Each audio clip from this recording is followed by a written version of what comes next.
My name is Safa, and I'm the podcast producer behind Tapestry 2030. And I'm also international development consultant based in Toronto. So I wear a few different hats. And I was I felt honored to be chosen back in November to produce this series.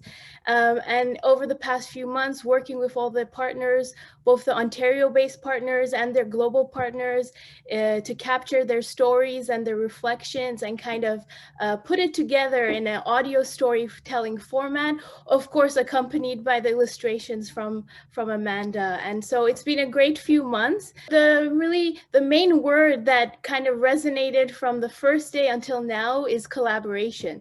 So the idea was really to work together with the partners to really share ideas. So I think for many of us, it was the first time doing a podcast interview. So we began with kind of a preparatory meeting to share a bit about what they can expect, the audio storytelling format, and just some tips about how to kind of format and pace their narrative in a way that would translate well to the audio or podcast genre.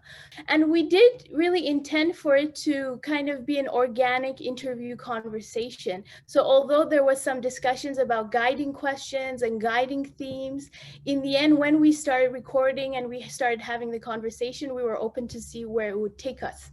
And then through that conversation, then we had an editing process, and that too involved feedback from the partners, sharing also with Amanda in the illustration process, and bringing it all together and kind of packaging it into an episode format.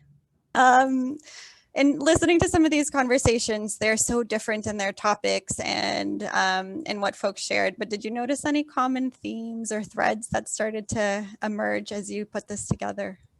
Yes, absolutely. So there were kind of two dimensions to that. On one hand, all of the episodes, across all 8 episodes, reflections on partnership were key. And some of the words that kept coming up in all the conversations across all the organizations, and some of them have been partners for 30 years now, for example, in the case of Interpares and Tinigena. So really, in all of these partnerships, whether it's been over decades or a few years, some of the words that came up were words like long-term accompaniment or listening, trust, support, the kind of words that really allude to this type of long-term relationship where people are treating each other not only as colleagues, but also friends, and really being there for each other over the long term, not just on a project basis. So I think that comes out throughout many of the episodes in the reflections that the partners share.